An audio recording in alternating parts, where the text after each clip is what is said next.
नमस्कार बच्चों, मैं सुनीता झा आप सबकी ऑनलाइन हिंदी शिक्षिका। आज हम लोग फिर से कक्षा 10वीं के लिए जो हिंदी पाठ्य पुस्तक है सीबीएसई बोर्ड की स्पर्श भाग 2, इसकी एक कविता को पढ़ने जा रहे हैं और कविता का नाम है आत्मत्राण। अपनी रक्षा, अपनी सुरक्षा, त्राण करना, त्राण मतलब सुरक्षा है, ठीक है। और इस कविता को लिखा है रविंद्रनाथ ठाकुर ने, जिसको आज हम लोग पढ़ने वाले हैं। ये रविंद्रनाथ ठाकुर के परिचय को यहाँ पे दिया गया है, यहाँ पे आप ठीक से देखिए, ठीक है। रविंद्रनाथ ठाकुर को ही रविंद्रनाथ टैगोर कह के भी बुलाया गया है। उनके विषय में बताया गया है कि वे एक संपन्न परिवार में जन्मे थे, नोबेल पुरस्कार पाने वाले पहले भारतीय थे। इनकी शिक्षा दीक्षा घर पर हुई थी। छोटी उम्र से ही स्वाध्याय के लिए अनेक विषयों का ज्ञान अर्जित कर लिया था, मतलब स्व अध्याय से, अपने अध्याय आप खुद से पढ़कर। बैरिस्टरी पढ़ने के लिए विदेश भेजे गए, लेकिन बिना परीक्षा दिए ही लौट आए, क्योंकि इनको बैरिस्टरी करने में इंटरेस्ट नहीं था, लिखने में इनको शौक था, रुचि थी। रविंद्रनाथ की रचनाओं में लोक संस्कृति का स्वर प्रमुख रूप से मुखरित होता है। लोक संस्कृति यानी कि आसपास के लोग, आसपास के रहन सहन, उसको इन्होंने विशेष रूप से अपनी रचनाओं में लिखा है। प्रकृति से इन्हें गहरा लगाव था। इन्होंने लगभग 1000 कविताएं, 2000 गीत लिखे हैं। चित्रकला, संगीत, भाव नृत्य के प्रति इनके विशेष अनुराग के कारण रविंद्र संगीत नाम की एक अलग धारा का ही सूत्रपात हो गया। मतलब इनके जो संगीत के प्रति रुचि थी और जितना इन्होंने योगदान दिया, इनकी वजह से एक नई धारा शुरू हो गई। रविंद्र संगीत के नाम से एक नया चीज ही तैयार हो गया। इन्होंने शांति निकेतन नाम की एक शैक्षिक और सांस्कृतिक संस्था की स्थापना की। यह अपनी तरह का अनूठा संस्थान माना जाता है। अनूठा मतलब अनोखा, विशिष्ट। अपनी काव्य कृति गीतांजलि के लिए नोबेल पुरस्कार से सम्मानित हुए थे। ये रविंद्रनाथ ठाकुर की अन्य प्रमुख कृतियां हैं गीतांजलि के अलावा नैवेद्य, पूर्वी, बलाका, क्षणिका, चित्र और सांध्य गीत, काबुली वाला और सैकड़ों अन्य कहानियां। ये सारी कहानियां, छोटी छोटी कहानियां जो हैं वो है। उसके बाद उपन्यास में है, यानी नॉवेल में है गोरा, घरे बायरे, घरे बायरे मतलब घर और बाहर, बांग्ला शब्द है, और रविंद्र के निबंध। तो ये उनकी कुछ विशेषताएं दिखाई गई हैं, जहां 1000 गीत और 1000 कविता और 2000 गीत हैं। तो ऐसे व्यक्ति ने कितनी सारी रचनाएं लिख डाली होंगी, कोई अंत नहीं है, ठीक है। अब यहाँ पे पाठ प्रवेश, यानी कि इस पाठ में क्या विशेषता है, क्या बताया गया है, उसके बारे में बताया गया। इसको जरूर से पढ़िएगा, ये बहुत आवश्यक है। सीबीएसई बोर्ड में जो परीक्षा होती है उसमें कभी कभी कवि के बारे में लिखने के लिए आता है, मतलब कवि की काव्य विशेषताएं कभी कभी आती हैं, और दूसरा जो काव्य का केंद्र भाव है, काव्य में इस कविता में क्या बताया गया है, इन चीज़ों को भी पूछा जाता है। तो यहाँ पे बताया गया है कि तैरना चाहने वाले को पानी में कोई उतार तो सकता है, उसके आसपास भी बना रह सकता है, मगर तैरना चाहने वाला जब स्वयं हाथ पांव चलाता है तभी तैराक बन पाता है। मतलब अगर आप तैरना चाहते हैं कि सीखें तैरना, और आप पानी में उतर भी जाते हैं और आपके साथ कोई है भी आपकी सुरक्षा के लिए, लेकिन आप खुद से कोशिश ही नहीं कर रहे हैं, पानी में हाथ पांव चला ही नहीं रहे हैं, तो आप सारी ज़िंदगी पानी में खड़े रहे, सारी ज़िंदगी आपका साथ देने के लिए कोई खड़ा रहे, कोई फ़र्क नहीं पड़ता, आप तैरना नहीं सीख पाएंगे। आपको अपना हाथ पांव चलाना पड़ेगा, अपनी कोशिश करनी पड़ेगी। परीक्षा देने जाने वाला जाते समय बड़ों से आशीर्वाद की कामना करता है। बड़े आशीर्वाद देते भी हैं, लेकिन परीक्षा तो उसे स्वयं ही देनी होती है। तो आप एग्ज़ाम देने जाइएगा तो आपको आशीर्वाद सब लोग देंगे, आपके बड़े जितने भी हैं आशीर्वाद देंगे, बेस्ट ऑफ लक बोलेंगे, लेकिन परीक्षा लिखना तो आपको खुद ही पड़ेगा। और परीक्षा लिखने के लिए, परीक्षा में जो आप प्रश्नों के उत्तर लिखेंगे उसके लिए आपको पढ़ना भी स्वयं पड़ेगा, वो कोई और नहीं पढ़ देगा, है ना। इसी तरह जब दो पहलवान कुश्ती लड़ते हैं तब उसका उत्साह भी सभी दर्शक बढ़ाते हैं, इससे उनका मनोबल बढ़ता है, मगर कुश्ती तो उन्हें खुद ही लड़नी पड़ती है। लड़ने जा रहे हैं, दूसरी तरफ से चेयर अप किया जा रहा है, तो चेयर अप करने से यही होगा कि मेरा उत्साह बढ़ेगा कि मैं अच्छे से लड़ूं, लेकिन सिर्फ उत्साह से नहीं होगा, लड़ना मुझे खुद पड़ेगा। वरना मैं निश्चित तौर पे उस कुश्ती को हार जाऊंगा या हार जाऊंगी, है ना। तो ये चीजें बताई गई है उदाहरण के तौर पर इंसान के लिए कि चाहे कुछ भी हो, कोई कितना भी साथ दे ले, कोई कितना भी आशीर्वाद दे ले, कोई कितना भी आपको आपका मनोबल बढ़ाने की कोशिश करे, लेकिन मेहनत अगर आप नहीं करते हैं, अपने लिए कोशिश खुद आप नहीं करते हैं, तो आप अपनी मंजिल कभी नहीं पा सकते हैं। प्रस्तुत पाठ में कवि गुरु मानते हैं कि कवि गुरु एक उपाधि मिली थी रविंद्रनाथ टैगोर को, ठीक है। कवि गुरु रविंद्रनाथ टैगोर इनको बुलाया जाता है। प्रस्तुत पाठ में कवि गुरु मानते हैं कि प्रभु में सब कुछ संभव कर देने की सामर्थ्य है, मतलब वो सब कुछ कर सकने वाले हैं, उनमें इतनी शक्ति है, इतना उनके पास सामर्थ्य है, इतनी ताकत है कि वो संसार में जो भी हो रहा है वो सब वो कर सके, कुछ भी बदल सके, कुछ भी पलट सके, कुछ भी सुधार सके, कुछ भी बिगाड़ सके, सब कुछ कर सकते हैं वो। फिर भी वह यह कतई नहीं चाहते कि वही सब कुछ कर दें। सब कुछ कर सकते हैं वो, आपकी ज़िंदगी में, मेरी ज़िंदगी में, सबके लिए आसानी पैदा कर सकते हैं, लेकिन वो ऐसा कतई नहीं चाहते, बिल्कुल नहीं चाहते कि सब कुछ वो खुद ही कर दें। उनकी इच्छा है, प्रभु की इच्छा है कि मनुष्य जो है अपनी तरफ से मेहनत स्वयं करे, उस मेहनत के बाद भी अगर कोई सहायता चाहिए तो प्रभु उसकी सहायता करते हैं। जो ईमानदारी से मेहनत करता है उसी की सहायता करते हैं। कवि कामना करता है कि किसी भी आपद विपद में, किसी भी द्वंद्व में सफल होने के लिए संघर्ष वह स्वयं करे, प्रभु को कुछ ना करना पड़े। फिर आखिर वह अपने प्रभु से चाहते क्या है। इस कविता में जो भी हम लोग पढ़ रहे हैं उसमें कवि जो हैं ये कामना कर रहे हैं, आपको अगर पूछा जाएगा मूल भाव तो आपको बताना होगा कि कवि इस कविता में कामना कर रहे हैं कि वो किसी भी आपद विपद में हो, यानी किसी भी मुसीबत में हो, विपत्ति में हो, किसी भी द्वंद्व में फंसे हुए हों। द्वंद्व मतलब करूं ना करूं वाला जो सिचुएशन होता है उसमें फंसे हुए हों, तो ऐसे समय में संघर्ष वो स्वयं करें। कवि चाहते हैं कि जो भी परिस्थिति हो अपने जीवन की, उनको मैं खुद से संभालूं, खुद से उसका सामना करूं, प्रभु को उसमें कुछ करना ना पड़े, ये कवि चाहते हैं, ठीक है। मूल भाव ये है।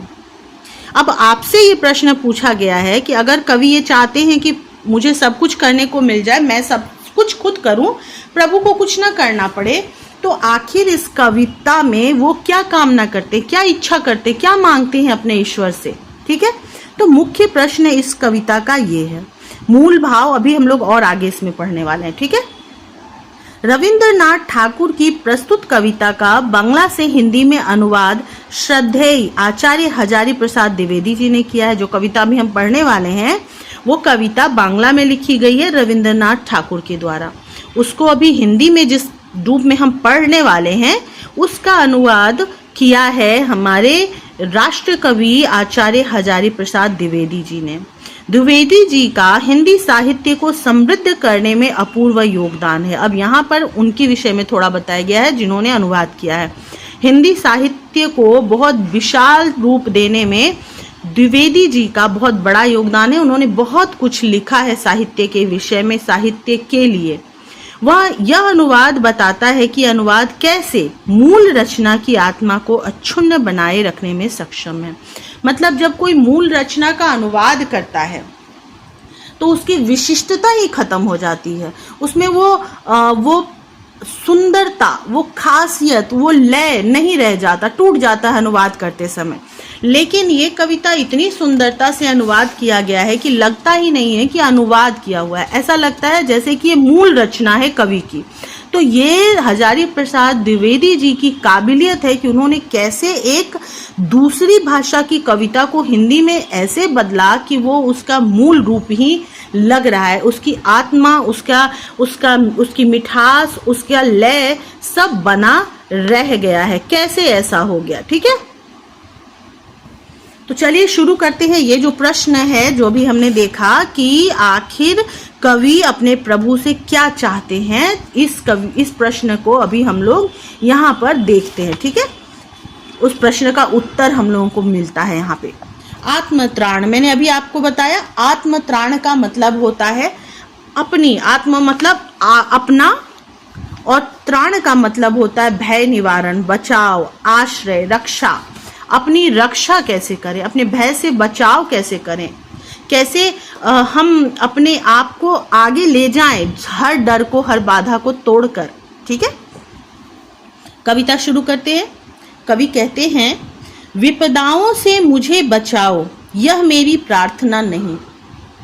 प्रश्न था कि कवि ईश्वर से क्या चाहते हैं, क्या प्रार्थना करते हैं। तो यहाँ पहली ही लाइन में लिखा हुआ है कि हे ईश्वर, मेरी ये प्रार्थना नहीं है कि आप मुझे विपदाओं से, मेरी मुसीबतों से आप मुझे बचा लो, केवल इतना ही, कभी न विपदा में पाऊं भय। ये कह रहे हैं कवि कि केवल इतना हो, करुणामय, करुणा मतलब करुणा, दया करने वाले जो प्रभु हैं, जिनमें दया भरा हुआ है, करुणा भरा हुआ है, करुणामय है जो प्रभु, हे ईश्वर, आपसे बस इतनी इल्तिजा है, इतना आग्रह है कि कभी मैं विपदा में जब आऊं तो उस विपदा में, उस विपत्ति के समय में, उस तकलीफ की घड़ी में मैं भय ना पाऊं, मैं उस डर, उस विपत्ति से डर ना जाऊं। तो उनकी पहली इच्छा क्या है कि मैं नहीं चाहता कि आप मेरी विपत्ति से मुझे बचा लीजिए, मेरी विपत्ति मुझसे दूर कर दीजिए, मैं नहीं चाहता। मैं चाहता हूं कि विपत्ति में मैं डरूं नहीं। पहली इच्छा, पहली चाहत कि मैं विपत्ति से घबराऊं नहीं, डरूं नहीं। दुख ताप से व्यथित चित्त को ना दो सांत्वना नहीं सही। हे ईश्वर, मेरे मन में अगर कोई दुख है, कोई ताप है, कोई तकलीफ है मेरे मन में, कोई जलन है, कोई दुराग्रह मेरे मन में है, उससे मैं व्यथित हूँ, मुझे वो तकलीफ पहुंचा रहा है। व्यथा मतलब तकलीफ, दर्द। तो वो दुख और ताप मुझे अगर तकलीफ पहुंचा रहा है मेरे मन को, चित्त का मतलब मन होता है, तो मेरे मन को अगर कोई दुख ताप तकलीफ पहुंचा रहा है तो आप मुझे सांत्वना दो आकर के, मुझे आप हिम्मत बंधाओ। मैं ऐसा भी नहीं चाहता, मैं नहीं चाहता कि आप मेरे पास आएँ और मुझे कहें कि अरे ऐसा हो जाता है, आगे से ऐसा नहीं होगा, बर्दाश्त करो वगैरह वगैरह। मैं कोई सांत्वना आपसे नहीं चाहता हूँ। तो मैं क्या चाहता हूँ, पर इतना होवे करुणामय। मुझे आप सांत्वना ना दें, मुझे ये नहीं चाहिए, लेकिन बस इतना हो जाए करुणामय ईश्वर, करुणा से भरे हुए ईश्वर, बस इतना हो जाए कि दुख को मैं कर सकूं सदा जय। बस मुझ में आप इतनी हिम्मत दे दें कि मैं अपने दुख को हमेशा जय कर पाऊं, मैं अपने दुख से हमेशा जीत जाऊं। ये क्या हुआ, दूसरी इच्छा हुई, दूसरी प्रार्थना हुई उनकी कि मुझे आप इतनी हिम्मत दो कि मैं अपने दुख को जीत पाऊं, मैं उससे घबराऊं नहीं, उससे डरूं नहीं, मैं उससे जीत सकूं, अपने दुख को दूर कर सकूं। कहीं सहायक ना मिले तो अपना बल पौरुष ना हिले। कवि एक और बात कहते हैं, एक और इच्छा है उनकी कि मेरा बल, मेरा पौरुष यानी मेरी हिम्मत जो है, पौरुष का मतलब हिम्मत होती है, तो मेरा पौरुष जो है वो हिले नहीं, कमज़ोर ना पड़े। कोई मुझे सहायता करने वाला मिले, कोई सहायक मुझे मिले, ना मिले कोई दिक्कत नहीं है, मुझे इसकी चाहत भी नहीं है आपसे, मैं ये मांगता भी नहीं हूँ आपसे। मैं बस आपसे ये मांगता हूँ कि मेरा बल और पौरुष जो है, मेरी हिम्मत जो है, मेरी ताकत जो है, वो कहीं कमज़ोर ना पड़ जाए, कहीं डगमगा ना जाए। तो तीन चीज़ें मांगी। पहली क्या कि विपदा में मैं भय ना पाऊँ, मैं डरूं नहीं। दूसरा, मैं अपने दुखों को, अपनी तकलीफ़ों को जीत सकूं, उनको हरा सकूं, मतलब दुखों को नज़रअंदाज करके मैं आगे बढ़ सकूं। और तीसरा कि मेरा बल जो है, मेरी ताकत जो है, किसी भी परिस्थिति में सहायता मिले ना मिले, दुख हो, तकलीफ हो, जो भी हो, मेरा बल, मेरा पौरुष, मेरी हिम्मत बनी रहे, डगमगाए नहीं। हानि उठानी पड़े जगत में लाभ अगर वंचना रही, तो भी मन में न मानू क्षय। कवि कहते हैं कि अगर कोई परिस्थिति ऐसी हो जिसमें मुझे हानि उठानी पड़े, मतलब नुकसान उठाना पड़े, जगत में लाभ नाम का एक सिर्फ धोखा हो, मतलब इस संसार में लाभ के नाम पर मुझे सिर्फ धोखा मिले, सिर्फ धोखा ही मुझे लाभ के जगह पर मिले, तो भी मैं अपने मन में कोई क्षय ना मानूं। क्षय का मतलब है कोई नुकसान ना मानूं। मैं इसको अपने पतन का रास्ता ना मान लूं, मैं अपने इससे हार ना मान जाऊं, मैं इससे कमजोर ना पड़ जाऊं, ये मेरा कोई नुकसान ना हो, मुझे नुकसान उठाना पड़े, लाभ मेरे लिए सिर्फ धोखा बनकर रह जाए, तो भी मैं इसको अपना नुकसान ना समझूं, इस नुकसान से आगे बढ़ सकूं, मैं आगे बढ़कर दूसरे ओर से फिर से लाभ पाने की कोशिश करूं। तो ये अगली इच्छा है कवि की कि हानि भी हो, लाभ ना मिले, कोई दिक्कत नहीं, लेकिन ईश्वर मेरी आपसे प्रार्थना है कि मैं इस परिस्थिति को भी अपना क्षय ना मानूं, अपनी कमजोरी ना मानूं, अपनी हार ना मानूं, इसको भी मैं स्वीकार कर सकूं। मेरा त्राण करो अनुदिन, तुम यह मेरी प्रार्थना नहीं, बस इतना होवे करुणामय, तरने की हो शक्ति अनामय। कवि कहते हैं कि तुम मेरा त्राण करो, मेरी रक्षा करो, अनुदिन यानी रोज रोज, प्रतिदिन तुम मेरी रक्षा करो, ये मेरी प्रार्थना नहीं है। ईश्वर से वो ये प्रार्थना नहीं कर रहे हैं। हम लोग बोलते हैं ना कि हे भगवान मेरी रक्षा करना, हे भगवान मेरे दुख दूर करना, तो ऐसी कवि की इच्छा नहीं है। वो नहीं चाहते कि आप मेरे सारे दुख जो हैं, रोज रोज मेरे तकलीफों को मेरे दूर करें, मेरी रक्षा करें, वो नहीं चाहते। वो बस इतना चाहते हैं, बस इतना होवे करुणामय कि तरने की हो शक्ति अनामय। मुझ में बस इतना आप मुझे दे दो कि मुझे जो है कैसे भी मुश्किल हो, कैसा भी कठिन हो, कैसा भी उल्टी धारा में मैं बह रहा हूँ, तो मुझे उसको पार करने की शक्ति मिल जाए, मैं उसको, उस रास्ते को, उस विपरीत धारा को झेल सकूं और उसको पार कर सकूं। तो यहाँ पर क्या हो गया, अगली इच्छा ये है कि मुझे आप हमेशा रक्षा करो। मैं नहीं चाहता, मैं चाहता हूँ कि मैं अपने हर विपरीत परिस्थिति को पार करने की शक्ति रखूं, इतनी शक्ति आप मुझे दे दो, मैं सारी तकलीफों को दूर कर सकूं, विपरीत परिस्थितियों में भी आगे बढ़ सकूं, इतनी शक्ति दे दो। मेरा भार अगर लघु करके ना दो सांत्वना नहीं सही, मतलब मेरा भार, मेरी जो जिम्मेदारियां हैं, मेरे जो काम हैं, उनको तुम छोटा मत करो। मुझे ऐसा ना हो कि मुझे मेरी तकलीफ़ें, मेरी जिम्मेदारियां, मेरे काम जो हैं वो कम करके तुम मुझे दे दो कि लो भाई इतना ही तुम्हें करना है, और इस प्रकार से तुम मुझे सांत्वना दे रहे हो कि चलो तुम्हें थोड़ी सी जिम्मेदारी मैंने दी, तो मुझे ऐसा नहीं करके दो, मेरे भार को तुम छोटा कर दो, ऐसा मैं नहीं चाहता। मैं केवल इतना रखना अनुनय वहन कर सकूं इसको निर्भय, बस सिर्फ इतना मेरा अनुनय यानी कि मेरी जो प्रार्थना है, बस इतना तुम रख लो अपने पास, मेरे सिर्फ इस प्रार्थना को अपने पास रख लो कि मैं इस भार को वहन कर सकूं निर्भय होकर, वहन कर सकूं मतलब उठा सकूं निर्भय होकर, बिना किसी डर, बिना किसी संकोच के मैं अपने भार को संभाल सकूं, उठा सकूं, अपनी जिम्मेदारियां निभा सकूं। ठीक है। नत सिर होकर सुख के दिन में, तब मुख पहचानूं छिन छिन में। और जब मैं तुम्हें जो है सर झुकाकर, नत सिर होकर सुख के दिन में भी तुम्हें मैं पहचानूं, तुम्हें प्रणाम करूं, तुमको हर क्षण तुम्हारे मुख को देखूं, तुम्हें पहचानूं और तुम्हारे सामने सर झुकाऊं, चाहे वो सुख का दिन हो तो भी। कहते हैं ना कि लोग सुख के दिन में ईश्वर को भूल जाते हैं, सिर्फ दुख के दिनों में याद करते हैं। तो कवि कहते हैं कि मेरे साथ ऐसा ना हो कि मैं तुम्हें सिर्फ दुख के दिनों में याद करूं। मुझे तुम ये आशीर्वाद दो कि अगर मेरे पास अच्छे दिन हो, सुख के दिन हो मेरे जीवन में, तो भी मैं तुम्हारे लिए उतनी ही श्रद्धा, उतनी ही भक्ति रखूं, तुम्हारे लिए उतना ही सर झुकाऊं तुम्हारे आगे, तुम्हारे चेहरे को उसी प्रकार क्षण क्षण पहचानूं, तुम पे खुद को बारी जाऊं। मतलब कि सिर्फ सुख में नहीं, मतलब कि सिर्फ दुख में नहीं बल्कि सुख में भी मैं तुम्हारे लिए ऐसे ही भक्ति करता रहूं, मुझे ये आशीर्वाद तुम दो। दुख रात्रि में करे वंचना मेरी, जिस दिन निखिल मही, उस दिन ऐसा हो करुणा मैं तुम पर करूं नहीं कुछ संशय।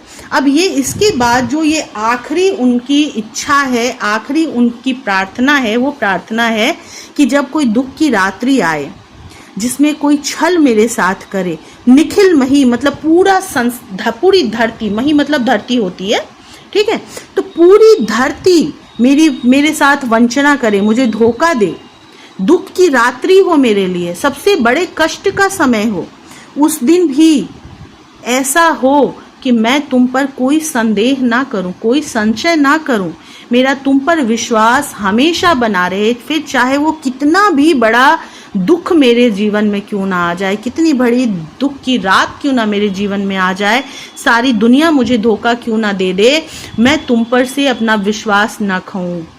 होता है ना, जब बहुत तकलीफ होती है तो हम कहते हैं कि भगवान तो कुछ होते ही नहीं है, ईश्वर कुछ होते ही नहीं, अगर ईश्वर होते तो मेरी ऐसी दशा थोड़ी होती। तो इस बात को कवि कह रहे हैं कि मेरे साथ ऐसा कभी ना हो कि मैं तुम्हारे अस्तित्व पर कोई संशय करूं, तुम पर से मेरा भक्ति एक क्षण के लिए भी टूटे, ऐसा मेरे साथ ना हो। चाहे दुख की रात्रि, दुख जो है मेरे जीवन में एकदम अंधकार कर दे, रात कर दे मेरे जीवन में, सारी धरती मुझे धोखा दे जाए, लेकिन मैं तुम पर विश्वास बनाए रखूं, तुम पर भक्ति बनाए रखूं। कविता समझ में आ गई बच्चों? मूल भाव क्या है? कवि कहते हैं कि हे ईश्वर, आप मेरी सहायता मत कीजिए, आप मेरे मुश्किलों को कम मत कीजिए, आप मुझे मुश्किलों से बचाइए मत, आप मेरे लिए मेरी जिम्मेदारियों को कम मत कीजिए, बस मेरे लिए इतना कीजिए कि मुझे इतनी हिम्मत दे दीजिए कि मैं अपनी मुश्किलों से, अपनी जिम्मेदारियों से, अपने डर से नज़र ना चुराऊं, मैं उससे आगे बढ़ सकूं। और दूसरी इच्छा वो करते हैं कि मैं आपको सुख में और दुख में समान रूप से प्रेम करता रहूं, आप पर श्रद्धा रखूं, आपसे भक्ति करता रहूं, कभी भी आप पर संदेह ना हो, कभी भी मेरा विश्वास आपसे ना डिगे। ये कवि की इच्छा है, ये प्रार्थना है इस कविता में। ठीक है बच्चों, क्योंकि ये बहुत ज़रूरी है ये प्रश्न, इसीलिए मैंने एक बार फिर से बोल दिया। अब चलिए प्रश्नों का उत्तर देखते हैं क्या है। पहला प्रश्न है, कवि किससे और क्या प्रार्थना कर रहा है? कवि करुणा में ईश्वर से प्रार्थना कर रहा है कि मुझे इतनी भक्ति दे दो, इतनी शक्ति दे दो कि मैं अपनी सारी विपत्तियों को, सारी जिम्मेदारियों को, सारे दुख तकलीफ को जीत सकूं और आगे बढ़ सकूं। ठीक है, मैं विपत्तियों में घबराऊं नहीं, जिम्मेदारियों से डरूं नहीं, दुखों से हार ना मान जाऊं, आगे बढ़ जाऊं। इसके लिए मेरी सहायता करो, सिर्फ मुझे हिम्मत दो, सिर्फ मेरी मदद मत करो। विपदाओं से मुझे बचाओ, ये मेरी प्रार्थना नहीं। कवि इस पंक्ति द्वारा क्या कहना चाहते हैं? कवि कहना चाहते हैं कि हे ईश्वर, मैं नहीं चाहता कि आप मेरी जिंदगी से सारी मुश्किलों को दूर कर दें, मैं नहीं चाहता कि मुझे कोई तकलीफ कभी ना हो, मेरे लिए सब कुछ आप कर दें, मैं ऐसा नहीं चाहता। मैं ये चाहता हूँ कि बस आप मेरे साथ रहें, मुझे हिम्मत दें कि मैं अपनी विपत्तियों से खुद को बचा सकूं, खुद से अपनी विपत्तियों को दूर कर सकूं। ठीक है, तीसरा प्रश्न है, कवि सहायक के न मिलने पर क्या प्रार्थना करते हैं? कवि सहायक के ना मिलने पर कहते हैं कि अगर मुझे कोई सहायक ना मिले, कोई दिक्कत नहीं है, लेकिन ऐसे समय में भी जब मुझे कोई सहायक ना मिले, मैं बिल्कुल अकेला पड़ जाऊं, ऐसे समय में भी मेरा बल, मेरा पौरुष मेरा साथ ना छोड़े, ना डगमगाए, मैं हिम्मत से काम ले सकूं, अपनी मुश्किलों को अकेले ही दूर कर सकूं। ठीक है, मेरी हिम्मत मेरा साथ देती रहे। अंत में कवि क्या अनुनय करता है? अंत में कवि अनुनय करता है कि अगर बहुत मुश्किल का समय आ जाए, पूरी धरती मेरे विरुद्ध हो जाए, मुझे धोखा दे जाए, तो भी मैं तुम पर से अपना विश्वास ना खोऊं, मैं तुम पर संदेह ना करूं, तुम्हारे प्रति मेरी श्रद्धा, मेरी भक्ति, मेरा विश्वास बना रहे। ठीक है, आत्मत्राण शीर्षक की सार्थकता कविता के संदर्भ में स्पष्ट कीजिए। अब ये जो आत्मत्राण शीर्षक रखा गया है वो कितना सार्थक है, इसको लिखने के लिए उत्तर में लिखेंगे कि शीर्षक संक्षिप्त और जिज्ञासा पूर्ण होना चाहिए, ताकि पाठक उसको जानने की कोशिश करें कि आखिर इस कविता में या इस कहानी में क्या बताया गया है। इस हिसाब से ये शीर्षक जो है बहुत सटीक है, बहुत सही है, क्योंकि इस पूरी कविता में कवि ने इच्छा जाहिर की है कि मैं अपने आप की कैसे रक्षा करूं, मेरी रक्षा करने में प्रभु मेरी सहायता कैसे करें, मेरी आत्मा की रक्षा मैं स्वयं कर सकूं, जिसमें सिर्फ मेरे ईश्वर जो है मेरे सहायक बने। और पूरी कविता में यहाँ पर त्राण के विषय में बातचीत की गई है, बचाव के विषय में बात की गई है, स्वयं के आत्म मंथन की बात की गई है। इस पूरी कविता में जिस प्रकार से आत्मत्राण, स्वयं की रक्षा, स्वयं की सुरक्षा, स्वयं के विकास के लिए प्रभु से प्रार्थना की गई है, उस चीज को देखते हुए कहा जा सकता है कि ये शीर्षक पूरी तरह से सार्थक है। ठीक है। नेक्स्ट क्वेश्चन, अपनी इच्छाओं की पूर्ति के लिए आप प्रार्थना के अतिरिक्त और क्या क्या प्रयास करते हैं, लिखिए। हम प्रार्थना करते हैं, ये अपना प्रश्न, अपना उत्तर लिखना है। तो आप अपने विचार लिख सकते हैं, लेकिन फिर भी मैं आपको एक बार थोड़ा सा हिंट्स दे देती हूँ कि मैं अपनी इच्छा की पूर्ति के लिए ईश्वर से प्रार्थना करने के अतिरिक्त उस इच्छा को पूरी करने के लिए पूरी मेहनत करता हूँ। उससे पहले मैं ये जानने की कोशिश करता हूँ या करती हूँ कि जो मैं चाहता हूँ उसे पाने के लिए सही राह क्या है। मैं अब जानकार लोगों से उस चीज़ को पाने के लिए किस प्रकार से आगे बढ़ना है, जानकार लोगों से पूछता हूँ, उनकी सलाह लेता हूँ और फिर उस इच्छा की पूर्ति के लिए पूरी कोशिश करता हूँ। ठीक है। क्या कवि की यह प्रार्थना आपको अन्य प्रार्थना गीतों से अलग लगती है? हाँ, मुझे ये प्रार्थना अन्य प्रार्थना गीतों से अलग लगती है। कैसे? तो इसका उत्तर लिखेंगे कि अन्य प्रार्थना गीतों में, अन्य प्रार्थनाओं में लोग ईश्वर से अपनी विपत्ति को दूर करने के लिए, अपने दुख तकलीफों को दूर करने के लिए, अपनी रक्षा करने के लिए आग्रह करते हैं। परंतु इस कविता में कवि ने एक बार भी ईश्वर से यह नहीं कहा है कि हे प्रभु आप मुझे विपत्तियों से बचाओ। वो बार बार कहते हैं कि मुझे विपत्ति से आप मत बचाइए, कोई दिक्कत नहीं, मुझे दुख तकलीफों से भी दूर मत कीजिए, मुझे कोई परेशानी नहीं है। मेरी जिम्मेदारियों को भी आप मत कीजिए कम, मेरे भार को बने रहने दीजिए, बस मुझे आप इतनी हिम्मत दे दीजिए कि मैं उन सब से अपने आप को आगे लेकर जा सकूं। तो वो सिर्फ हिम्मत मांगते हैं, ईश्वर का साथ मांगते हैं, ना कि वो अन्य प्रार्थना की तरह परिस्थितियों से पूरी तरह से निकाल देने के लिए निष्क्रिय होकर बैठे रखने की मांग करते हैं ईश्वर से। इसलिए यह गीत प्रार्थना अन्य प्रार्थना गीतों से अलग है। ठीक है। निम्नलिखित अंशों का भाव स्पष्ट कीजिए, भाव बताना है। ठीक है, यानी क्या मतलब है, क्या अर्थ इसमें बताने की कोशिश की गई है। नतसिर होकर सुख के दिन में तब मुख पहचानूं छिन छिन में। भाव लिखने से पहले जरूर आप ये लिखेंगे कि निम्नलिखित या उपरोक्त पंक्तियां हमारे पाठ्य पुस्तक स्पर्श के आत्मत्राण कविता से ली गई है। इसमें कवि रविंद्रनाथ ठाकुर के भावों को हजारी प्रसाद द्विवेदी जी ने अनुवाद कर लिखा है और इससे कवि का तात्पर्य है कि हे ईश्वर, मैं सिर्फ दुख के दिनों में तुम्हें याद ना करूं, मैं सुख के दिनों में भी तुम्हारे प्रति अपने मन में श्रद्धा, विश्वास, प्रेम बनाए रख सकूं, तुम्हारे आगे अपना सर झुकाकर तुम्हारे लिए तुमसे प्रार्थना करूं, तुमसे आशीर्वाद प्राप्त कर सकूं। ठीक है। अगला जो है उसमें है हानि उठानी पड़े जगत में, लाभ अगर वंचना रही तो भी मन में न मानुष है। प्रस्तुत पंक्तियों के द्वारा कवि कहना चाहते हैं कि हे ईश्वर, अगर मुझे इस संसार में हमेशा लाभ के जगह हानि हो जाए, लाभ मेरे लिए सिर्फ एक धोखा बनकर रह जाए, तो भी मैं इस परिस्थिति को अपने लिए कोई क्षय या कोई कमजोर परिस्थिति या कोई हानि ना मानूं।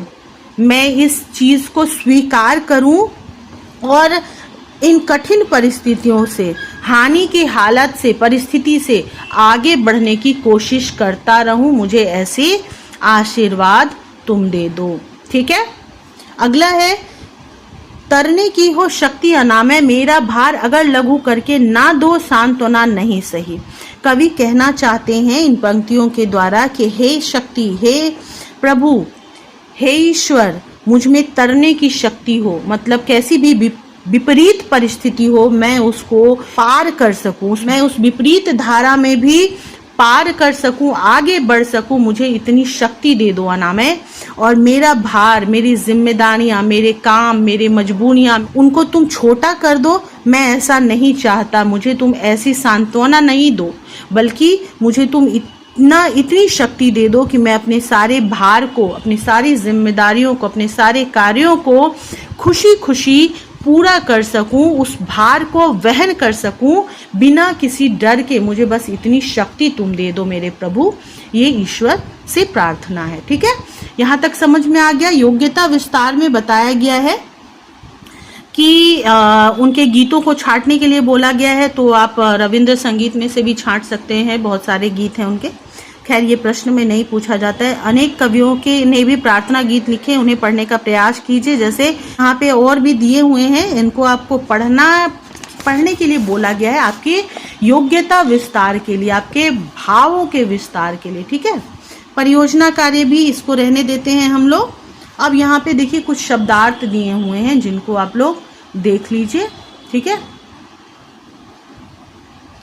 तो बच्चों ये कविता मेरे ख्याल से आप लोगों को ठीक से समझ में आ गई होगी, और अगर फिर भी कोई कहीं पे परेशानी हो या मैं कहीं आपको ठीक से समझा नहीं पाई हूँ या प्रश्न उत्तर में कोई संशय रह गया हो, तो आप बेशक और बिना किसी झिझक के मुझसे दोबारा प्रश्न कर सकते हैं। मैं आपको इसका उत्तर देने के लिए निश्चित रूप से बाध्य हूँ, मैं आपको ज़रूर जवाब दूंगी, ठीक है। मेरा इंस्टाग्राम आईडी और फेसबुक आईडी भी इस वीडियो के साथ लगा हुआ रहता है।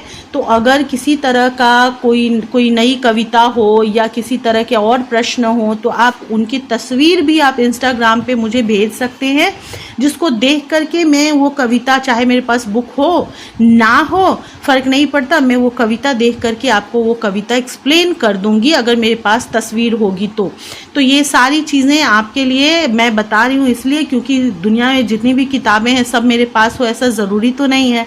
और गूगल जो बताता है उस पर आधा मैं भरोसा कर पाती हूँ, आधा नहीं। कई बार छोटा करके दिखा देता है, कई बार कोई परेशानी हो जाती है और मुझे कई बार मिलता भी नहीं है। तो इसलिए अगर आपको कोई कविता या कहानी ऐसा है जिसको एक्सप्लेन करवाना हो, तो आप लोग मुझे उसकी तस्वीर भेज दें, ठीक है।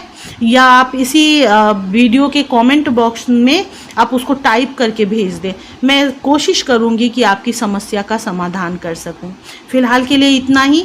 कविता अगर आपको समझ में आ जाए, पाठ अगर आपको सहायक लगे, तो निश्चित रूप से इसे शेयर कीजिएगा ताकि दूसरों की भी सहायता हो सके। फिलहाल के लिए मैं बाय करती हूँ। Take care.